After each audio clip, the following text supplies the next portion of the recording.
أعوذ بالله من الشيطان الرجيم.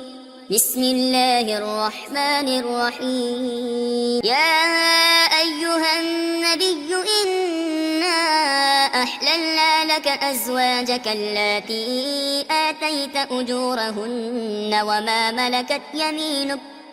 ملكت يمينك مما أفاء الله عليك وبنات عمك وبنات عماتك وبنات خالك وبنات خالاتك اللاتي هاجرن معك وامرأة مؤمنة إن وهبت نفسها للنبي إن أراد النبي أن يستنكحها خالصة لك من دون المؤمنين.